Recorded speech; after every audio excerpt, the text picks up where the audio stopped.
आपने बहुत सी कहानियां या किस्से सुने होंगे, पर राजा महिंद्रा और मूमल की ये कहानी आपको खामोश कर देगी। गुजरात का हमीर जाडेजा अपनी ससुराल अमरकोट, सिंध आया हुआ था। उसका विवाह अमरकोट के राणा वीसलदे सोडा की पुत्री से हुआ था। राणा वीसलदे का पुत्र महिंद्रा व हमीर हमूम्र थे, इसलिए दोनों में खूब जमती थी। साथ खेलते, खाते, पीते, शिकार करते और मौज करते। एक दिन दोनों शिकार करते समय एक हिरण का पीछा करते करते दूर लोधरवा राज्य की काक नदी के पास आ पहुंचे। उनका शिकार हिरण अपनी जान बचाने काक नदी में कूद गया। दोनों ने यह सोच कि बेचारे हिरण ने जल में जल शरण ली है, अब उसे क्या मारना। शिकार छोड़ जैसे दोनों ने इधर उधर नजर दौड़ाई तो नदी के उस पार उन्हें एक सुंदर बगीचा व उसमें बनी एक दुमंजिली झरोखेदार मेढ़ी दिखाई दी। इस सुनसान स्थान में इतना सुहावना स्थान देख दोनों की तबीयत प्रसन्न हो गई। अपने घोड़े नदी में उतार दोनों ने नदी पार कर बागीचे में प्रवेश किया। इस वीरानी जगह पर इतना सुंदर बाग देख दोनों आश्चर्यचकित थे कि अपने पड़ोस में ऐसा नखलिस्तान, क्योंकि अभी तक तो दोनों ने ऐसे नखलिस्तानों के बारे में सौदागरों से ही चर्चाएं सुनी थीं। उनकी आवाजें सुन मेढ़ी में बैठी मूमल ने झरोखे से नीचे झांक कर देखा तो उसे गर्दन पर लटके लंबे काले बाल, भौहों तक तनी हुई मूंछें, चौड़ी छाती और मांसल भुजाओं वाले दो खूबसूरत नौजवान अपना पसीना सुखाते दिखाई दिए। मूमल ने तुरंत अपनी दासी को बुलाकर कहा, नीचे जा, नौकरों से कहे इन सरदारों के घोड़े पकड़े व इनके रहने खाने का इंतजाम करे। दोनों किसी अच्छे राजपूत घर के लगते हैं, शायद रास्ता भूल गए हैं, इनकी अच्छी खातिर करा। मूमल के आदेश से नौकरों ने दोनों के आराम के लिए व्यवस्था की, उन्हें भोजन कराया। तभी मूमल की एक सहेली ने आकर दोनों का परिचय पूछा। हमीर ने अपना व महिंद्रा का परिचय दिया और पूछा कि तुम किसकी सहेली हो, ये सुंदर बाग और झरोखेदार मेढ़ी किसकी की है और हम किस सुलक्षणी के मेहमान हैं। मूमल की सहेली कहने लगी, क्या आपने मूमल का नाम नहीं सुना, उसकी चर्चा नहीं सुनी? मूमल जो जगह प्यारी मूमल के नाम से पूरे माढ़ जैसलमेर देश में प्रख्यात है, जिसके रूप से यह सारा प्रदेश महक रहा है, जिसके गुणों का बखान यह काक नदी कल कल कर गा रही है। यह झरोखेदार मेढ़ी और सुंदर बाग उसी मूमल का है जो अपनी सहेलियों के साथ यहां अकेली ही रहती है, कहकर सहेली चली गई। तभी भोजन का झूठा थाल उठाने आया नाई बताने लगा, सरदारों, आप मूमल के बारे में क्या पूछते हो? उसके रूप और गुणों का तो कोई पार ही नहीं। वह शीशे में अपना रूप देखती है तो शीशा टूट जाता है, श्रृंगार कर बाग में आती है, चांद शर्मा कर बादलों में छिप जाता है। उसकी मेढ़ी की दीवारों पर कपूर और कस्तूरी का लेप किया हुआ है। रोज ओखलियों में कस्तूरी कुटी जाती है। मन मन दूध से वह रोज स्नान करती है, शरीर पर चंदन का लेप कराती है। मूमल तो इस दुनिया से अलग है, भगवान ने वैसी दूसरी नहीं बनाई। कहते कहते नाई बताने लगा, अखंड कुंवारी मूमल पुरुषों से दूर अपने ही राग रंग में डूबी रहती है। एक से एक खूबसूरत, बहादुर, गुणी, धनवान, जवान राजा राजकुमार मूमल से शादी करने आए, पर मूमल ने तो उनकी ओर देखा तक नहीं, उसे कोई भी पसंद नहीं आया।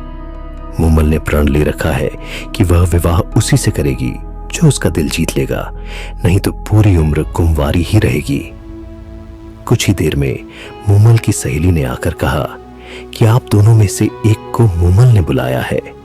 हमीर ने अपने साले महिंद्रा को जाने के लिए कहा, पर महिंद्रा ने हमीर से कहा, पहले आप। हमीर को मेढ़ी के पास छोड़ सहेली ने कहा, आप भीतर पधारें, मूमल आपका इंतजार कर रही है। हमीर जैसे ही आगे चौक में पहुंचा तो देखा आगे उसका रास्ता रोके एक शेर बैठा है और दूसरी ओर देखा तो उसे एक अजगर रास्ते पर बैठा दिखाई दिया।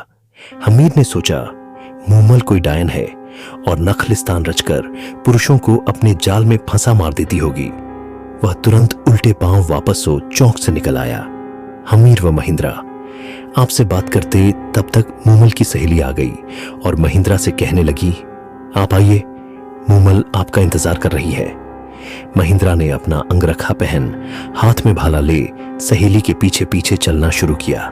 सहेली ने उसे भी हमीर की तरह चौक में छोड़ दिया। महिंद्रा को भी चौक में रास्ता रोके शेर बैठा नजर आया। उसने तुरंत अपना भाला लिया और शेर पर पूरे वेग से प्रहार कर दिया। शेर जमीन पर लुढ़क गया और उसकी चमड़ी में भरा भूसा बाहर निकल आया।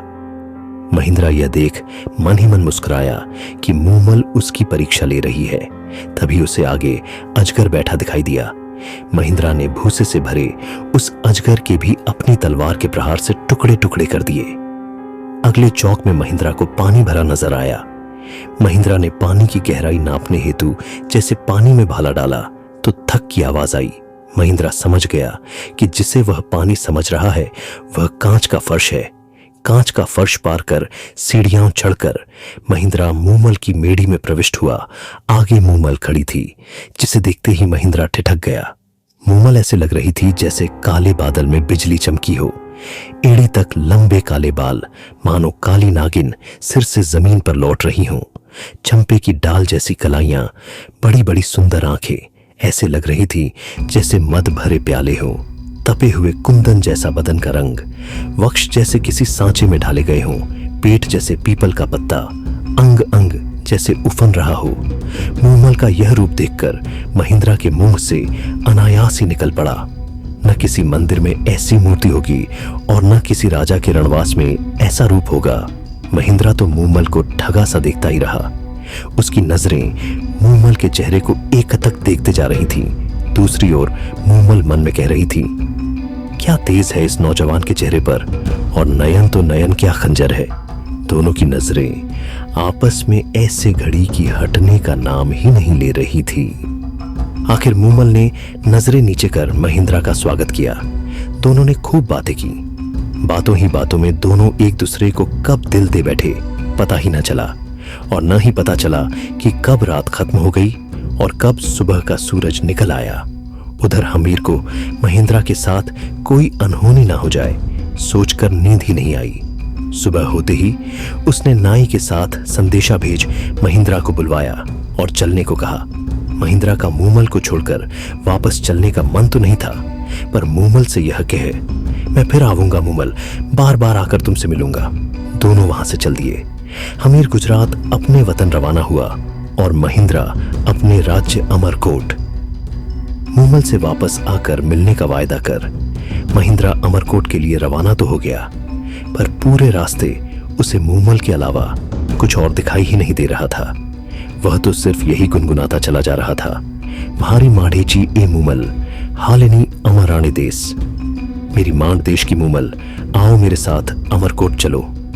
महिंद्रा अमरकोट पहुंच वहां उसका दिन तो किसी तरह कट जाता, पर शाम होते ही उसे मूमल ही मूमल नजर आने लगती। वह जितना अपने मन को समझाने की कोशिश करता, उतनी ही मूमल की यादें और बढ़ जाती।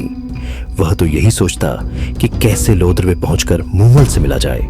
आखिर उसे सूझा कि अपने ऊंटों के टोले में ऐसा ऊंट खोजा जाए जो रातों रात लोदरवे जाकर सुबह होते ही वापस अमरकोट आ सके।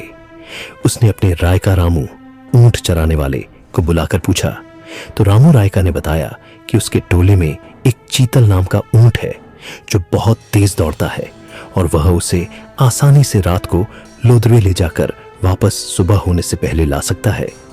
फिर क्या था, रामू रायका रोज शाम को चीतल ऊंट को सजाकर महिंद्रा के पास ले आता और महिंद्रा चीतल पर सवार हो एढ़ लगा लोदरवा मूमल के पास जा पहुंचता। तीसरे प्रहार महिंद्रा फिर चीतल पर चढ़ता और सुबह होने से पहले अमरकोट आ पहुंचता। महिंद्रा विवाहित था, उसके 7 पत्नियां थीं। मूमल के पास से वापस आने पर वह सबसे छोटी पत्नी के पास आकर सो जाता। इस तरह कोई 7-8 महीनों तक उसकी यही दिनचर्या चलती रही। इन महीनों में वह बाकी पत्नियों से तो मिला तक नहीं, इसलिए वे सभी सबसे छोटी बहू से ईर्ष्या करने लगी और एक दिन जाकर इस बात पर उन्होंने अपनी सास से जाकर शिकायत की। सास ने छोटी बहू को समझाया कि बाकी पत्नियों को भी महिंद्रा ब्याह कर लाया है, उनका भी उस पर हक बनता है, इसलिए महिंद्रा को उनके पास जाने से मत रोका कर। तब महिंद्रा की छोटी पत्नी ने अपनी सास को बताया कि महिंद्रा तो उसके पास रोज सुबह होने से पहले आता है और आते ही सो जाता है। उसे भी उससे बात किए कोई 7-8 महीने हो गए। वह कब कहाँ जाते हैं, कैसे जाते हैं, क्यों जाते हैं, मुझे कुछ भी मालूम नहीं। छोटी बहू की बातें सुन महिंद्रा की मां को शक हुआ और उसने यह बात अपनी पति राणा वीसलदे को बताई। चतुर वीसलदे ने छोटी बहू से पूछा कि जब महिंद्रा आता है तो उसमें क्या कुछ खास नजर आता है। छोटी बहू ने बताया कि जब रात के आखिरी प्रहर महिंद्रा आता है तो उसके बाल गीले होते हैं, जिनमें से पानी टपक रहा होता है। चतुर वीसलदे ने बहू को हिदायत दी कि आज उसके बालों के नीचे कटोरा रख, उसके भीगे बालों से टपके पानी को इकट्ठा कर मेरे पास लाना। बहू ने यही किया और कटोरे में एकत्र पानी वीसलदे के सामने हाजिर किया। वीसलदे ने पानी छककर कहा, यह तो काक नदी का पानी है, इसका मतलब महिंद्रा जरूर मूमल की मेंढी में उसके पास जाता होगा। महिंद्रा की 7 पत्नियों को तो मूमल का नाम सुनकर जैसे आग लग गई। उन्होंने आपस में सलाह कर यह पता लगाया कि महिंद्रा वहां जाता कैसे है। जब उन्हें पता चला कि महिंद्रा चीतल नाम के ऊंट पर सवार हो मूमल के पास जाता है तो दूसरे दिन उन्होंने चीतल ऊंट के पैर तुड़वा दिए ताकि उसके बिना महिंद्रा मूमल के पास ना जाने पाए। रात होते ही जब रामू राय का चीतल लेकर नहीं आया तो महिंद्रा उसके घर गया। वहां उसे पता चला कि चीतल के तो उसकी पत्नियों ने पैर तुड़वा दिए हैं। तब उसने रामू से चीतल जैसा दूसरा ऊंट मांगा।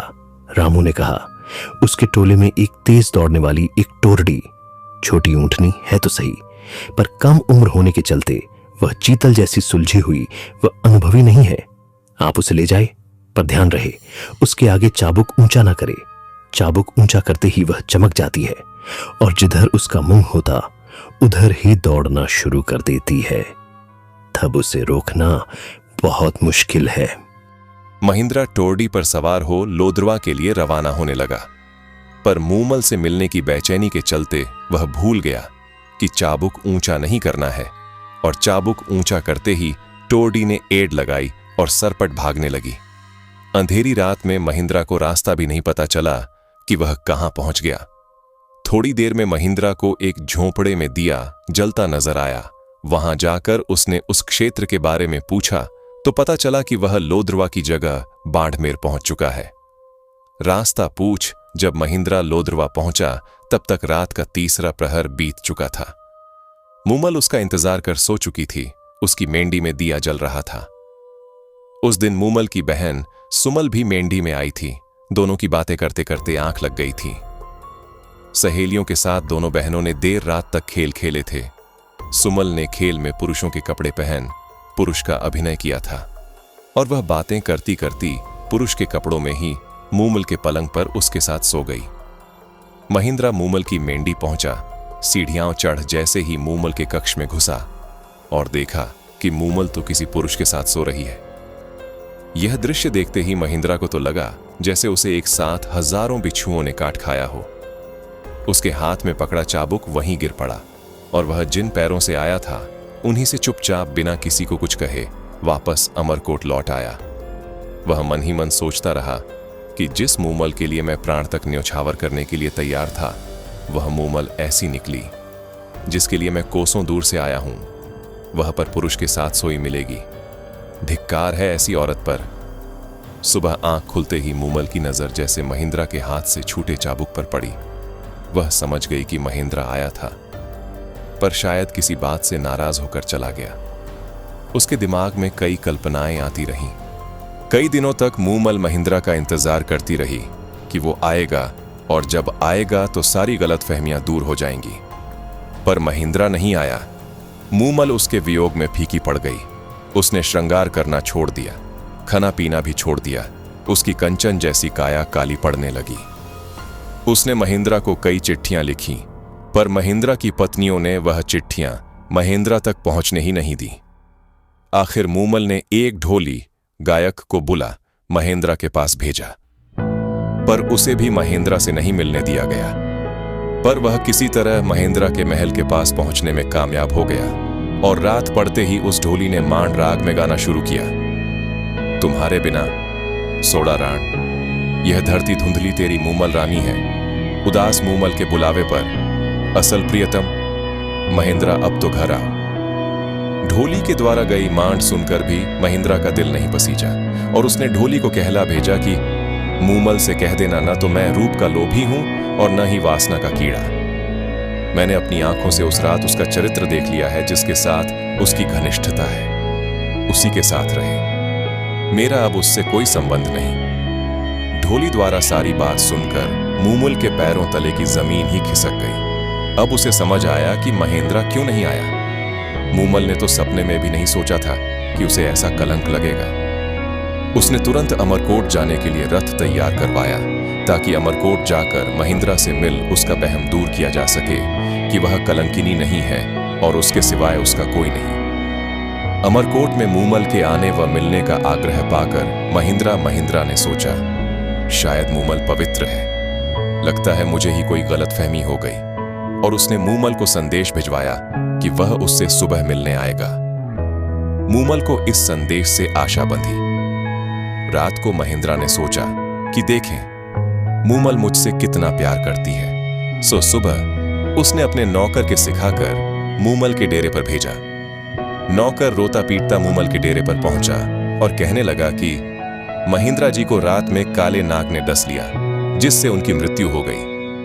नौकर के मुंह से इतना सुनते ही मूमल पछाड़ खाकर धरती पर गिर पड़ी और पड़ते ही महेंद्रा के वियोग में उसके प्राण पखेरु उड़ गए। महेंद्रा को जब मूमल की मृत्यु का समाचार मिला तो वह सुनकर उसी वक्त पागल हो गया और सारी उम्र हाय म्हारी प्यारी मूमल कहता फिरता रहा।